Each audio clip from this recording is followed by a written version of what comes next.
नमस्कार दोस्तों, स्वागत है आप सबका भद्रा आईएएस एकेडमी में। आज का डेट है 6 फरवरी 2026 एंड आज के सेशन में हम लोग न्यूज़पेपर एनालिसिस से जितने भी सारे इंपॉर्टेंट न्यूज़ है for the perspective of UPSC और APSC yes will convert that in today's session.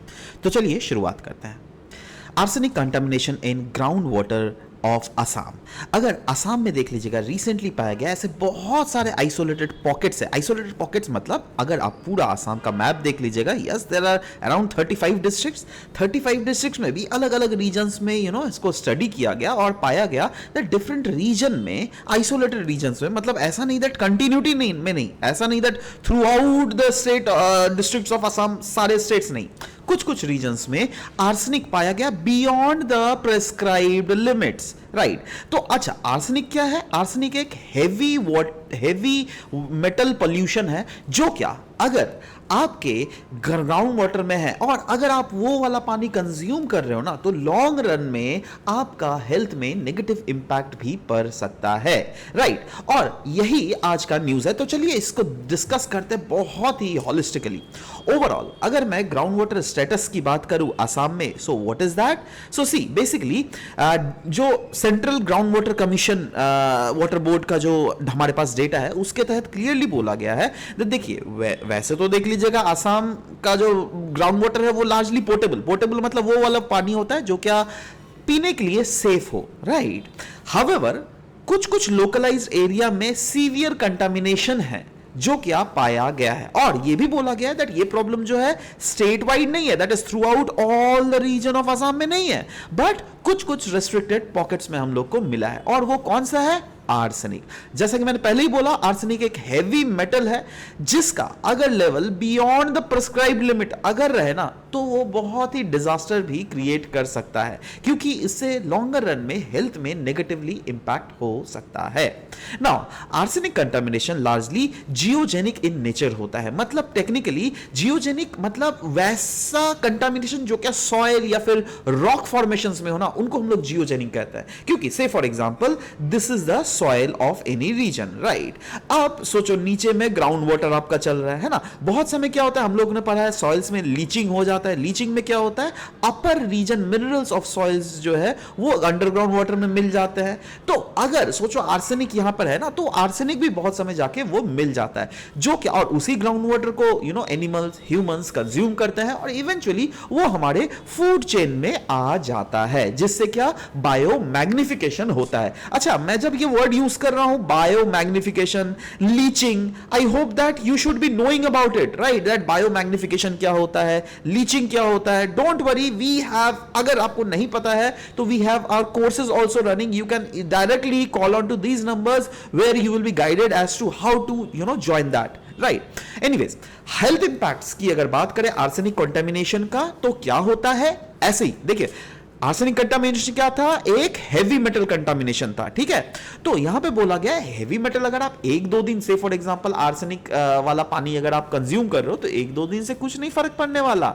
Long term अगर सोचो कंटिन्यूअसली 1-2 साल से कंज्यूम किए जा रहे हो तो उससे नेगेटिव इंपैक्ट आपके हेल्थ में पड़ सकता है। वैसे तो कोई डेफिनेट लिंक एस्टेब्लिश नहीं किया गया, बट ऐसा जरूर पाया गया है दैट जो भी आर्सेनिक कंटामिनेटेड वाले जोन्स होते हैं ना, वहां के लोगों के नेगेटिव हेल्थ इंपैक्ट जैसे किडनी फेलियर हो जाता है, बहुत समय नर्वस सिस्टम में इंपैक्ट होता है, बहुत समय शायद आप लोगों ने सुना होगा पेट में पत्थर हो जाता है, right, kidney stone. So what are these, how they are formed man?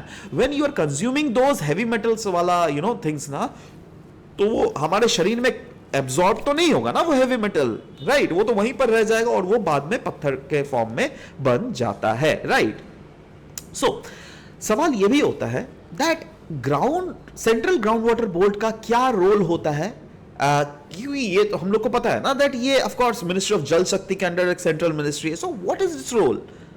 देखो, कभी भी इंडिया के डिफरेंट जो स्टेट्स है वहां पर ग्राउंड वाटर का डेटा जो है ना रीजनल लेवल में, वो इनके पास रहता है, सेंट्रल ग्राउंड वाटर बोर्ड। इन्हीं का काम है दैट हर एक रीजन ऑफ इंडिया में मॉनिटर करना ग्राउंड वाटर के लेवल्स, साइंटिफिकली इसमें स्टडी करना, फॉलो करना approved standard operating procedures regarding the ground water aspects, right. Central government का क्या रोल है? सेंट्रल गवर्नमेंट एक कहीं ना कहीं सपोर्टिव रोल जरूर प्ले करती है, क्योंकि सेंट्रल गवर्नमेंट भी तो अल्टीमेटली टेक्निकल सपोर्ट प्रोवाइड करती है ना, और फाइनेंशियल सपोर्ट, राइट। तो ये सपोर्ट जो है एक्सटेंड होता है through various scheme and projects, and finally ये ग्राउंड लेवल में पहुंचता है, राइट। एंड इसके ऑब्जेक्टिव क्या है? टू कॉम्प्लीमेंट द स्टेट का एफर्ट। वैसे तो देखो स्टेट गवर्नमेंट अल्टीमेटली स्टेट को चलाती है, बट अगेन सेंटर का भी तो काम है ना इसको कॉम्प्लीमेंट करना। नेक्स्ट न्यूज हम लोग यहां पे बात करेंगे फ्रंटियर नागालैंड टेरिटोरियल अथॉरिटी के बारे में। यह एक recently government of India, government of Nagaland और ईस्टर्न नागालैंड पीपल ऑर्गेनाइजेशन के अंडर एक हिस्टोरिक ट्राइपार्टाइट एग्रीमेंट साइन किया गया। ट्राइपार्टाइट मतलब वैसे एग्रीमेंट जो क्या कोई भी 3 ऑर्गेनाइजेशन या फिर 3 बॉडीज के बीच में साइन की जाती हो, और ये एग्रीमेंट से कहीं ना कहीं क्रिएट होने वाला है अभी नागालैंड में फ्रंटियर नागालैंड टेरिटोरियल अथॉरिटी। बहुत ही बड़ा न्यूज है, let me tell you, this is not a small news, right. So सवाल होता है फ्रंटियर नागालैंड टेरिटोरियल जो अथॉरिटी है वो कौन से डिस्ट्रिक्ट को इंक्लूड करेगा नागालैंड का? तो नागालैंड के 6 इन टोटल डिस्ट्रिक्ट्स इसमें इंक्लूडेड होंगे, जिसमें Mon district, Noklak district, Shamator district, Kiphire district, Tuensang district and Longleng district इसमें इंक्लूड होने वाला है। और ये जो अरेंजमेंट प्रोवाइड किया जा रहा है, इससे ऐसा कोई सेपरेट स्टेट नहीं बना दिया जा रहा है, नहीं, ऐसा मत समझिए इधर नागालैंड को तोड़कर अलग से स्टेट बनाया गया। ये जैसे देखो, ये जो मैप आपको दिख रहा है ना, can you see that, right.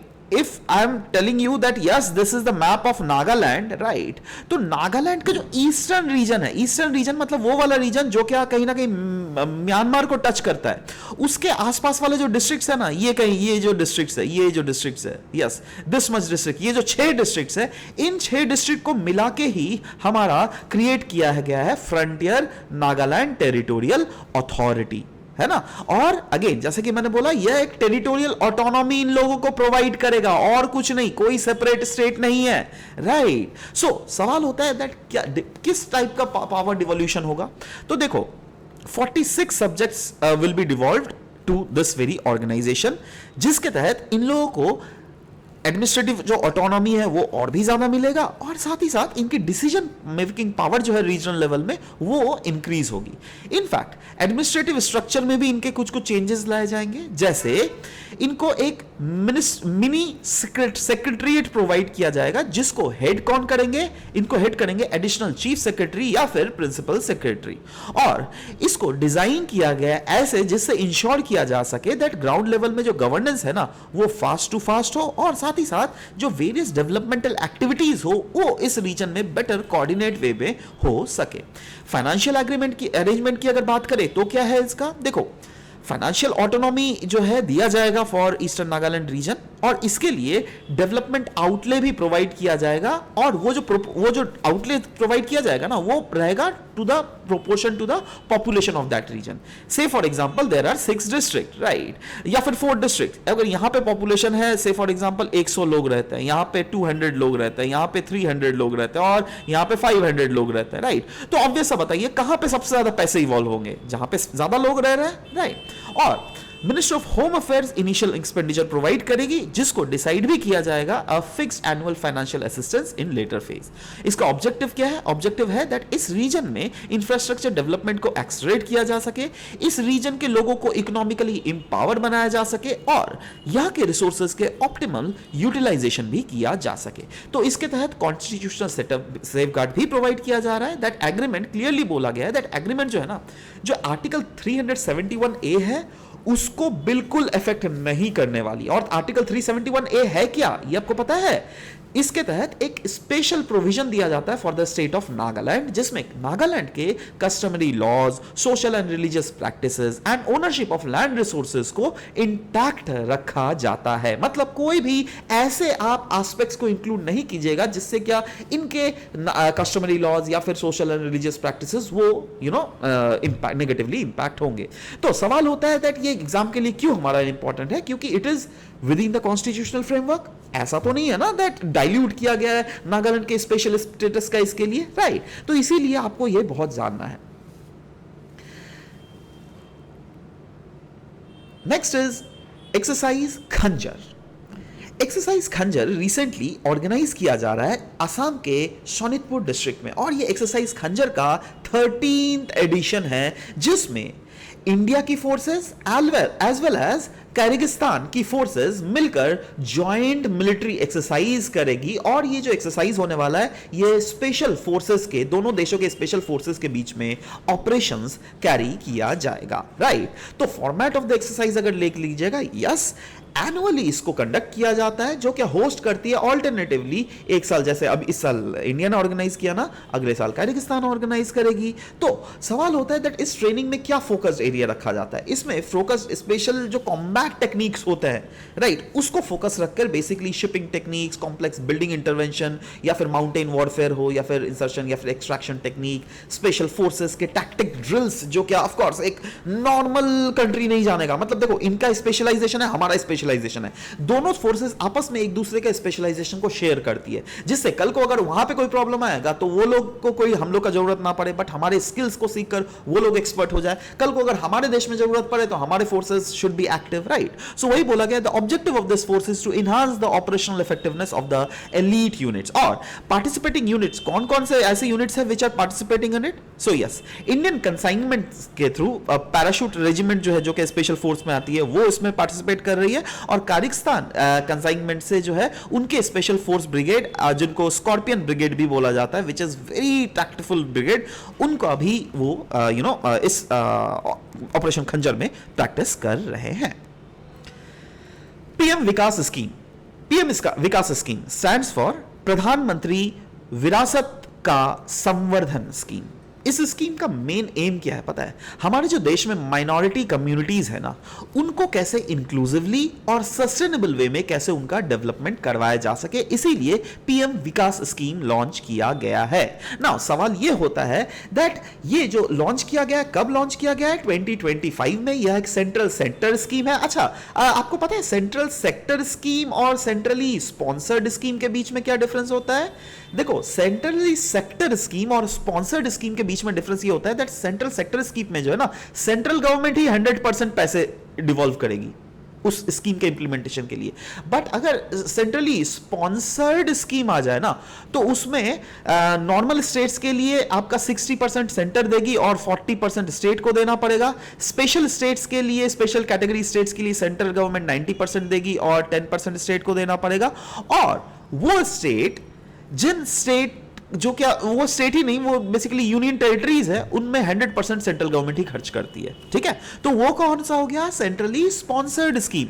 But ये वाला स्कीम क्या है? पीएम विकास स्कीम, ये है central sector scheme, that is 100% पैसे जो इसमें कौन खर्च करेगी? Central government. तो यही बोला गया, it is fully funded and implemented by union government. Now इसका ऑब्जेक्टिव क्या है पीएम विकास स्कीम का? इसका ऑब्जेक्टिव यही है दैट मेनली हमारे देश में जो माइनॉरिटी कम्युनिटीज एग्जिस्ट करती है, आर्टिशंस एग्जिस्ट करते हैं, यूथ एंड वुमेन को फोकस दिया जा सके, जिससे इनका जो स्पेसिफिकली वैसे आर्टिशंस, यूथ एंड वुमेन्स जो क्या माइनॉरिटी कम्युनिटी से बिलोंग करते हैं, उनका हम लोग स्किल डेवलपमेंट करवा सके, उनको एजुकेशन प्रोवाइड करवा सके, उनको कल्चरली डेवलप किया जा सके और उनमें एक लीडरशिप और एंटरप्रेन्योरशिप की क्वालिटीज को इन्फ्यूज किया जा सके। क्योंकि देखो, हमारा कोई भी देश क्यों ना ले लो, अगर वो सरकारी जॉब अगर आप पीछे भागोगे ना, तो उससे डेवलपमेंट होता जरूर है, बट मेन जो कोई स्टेट कंट्री का डेवलपमेंट होता है ना, वो डेवलप डिपेंड करता है वहां के एंटरप्रेन्योर्स के ऊपर, राइट?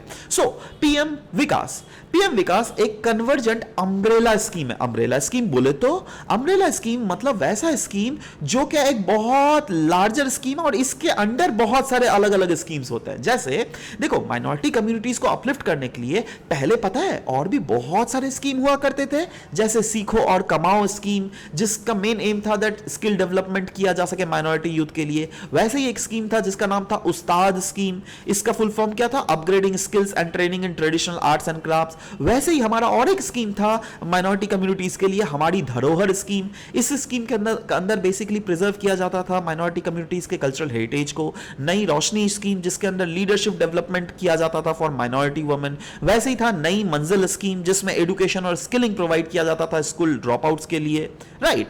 तो अब देखो ये जो पीएम विकास स्कीम है, बोला गया ना, it is a convergent umbrella scheme. What do I mean by this? इस स्कीम के अंडर ही डिफरेंट अदर स्कीम्स भी इंटीग्रेटेड हो जाते हैं, ठीक है। तो ये जो सारे स्कीम्स है ना, वो पीएम विकास स्कीम के अंडर ला दिया गया है ना। तो ओवरऑल क्यों कन्वर्ज किया गया है? जिससे क्या पहले क्या होता था ना, डुप्लीकेशन होता था। एक स्कीम का फंड कि दूसरे स्कीम में, कहां पे किसी स्कीम में ज्यादा डाले, कंफ्यूजन हो जाता था, राइट। तो और अभी अगर इंटीग्रेट कर दिया गया ना, तो इससे फायदा क्या होगा? दैट ये जो पैसे डिवॉल्व हो जाते थे, रिसोर्सेज की ओवर यूटिलाइजेशन या फिर अंडर यूटिलाइजेशन हो जाती थी, उसकी ऑप्टिमल यूटिलाइजेशन अब से होगी, है ना। इससे क्या होगा? मॉनिटरिंग और आउटकम बेस्ड ये डेवलपमेंटल स्कीम होगा, जिससे क्या पता मॉनिटर करना इजी हो जाएगा। दैट क्योंकि पहले क्या होता था ना, अलग अलग स्कीम के अंदर मॉनिटर करना पड़ता था, अभी वो सब सारा टेंशन चला जाएगा, राइट। तो सवाल होता है इसके टारगेटेड बेनिफिशियरीज कौन है? जैसे कि मैंने पहले ही बोला, माइनॉरिटी कम्युनिटीज में मतलब Hindus, no, Hindus will not be under this.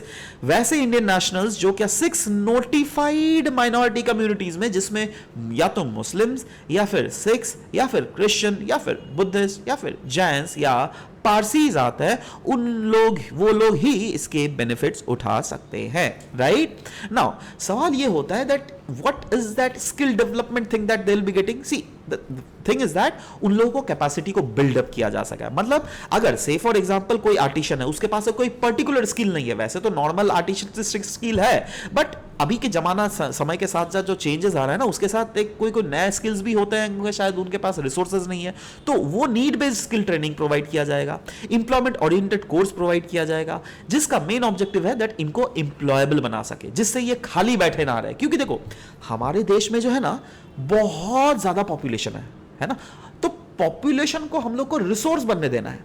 अगर हम लोग को पॉपुलेशन के ऊपर कुछ काम ही नहीं किया ना, वो पॉपुलेशन पता है क्या हो जाएगा? डिजास्टर बन जाएगा। मतलब लॉन्गर रन में वो डेमोग्राफिक डिजास्टर बन जाएगा ना हमारे लिए, राइट। तो सवाल होता है कल्चरली भी इसको कैसे प्रिजर्व किया जा सके। देखो क्या है ना, हम लोग को कहीं ना कहीं प्रिजर्व और प्रोमोट करना पड़ेगा ट्रेडिशनल आर्ट्स एंड क्राफ्ट्स को।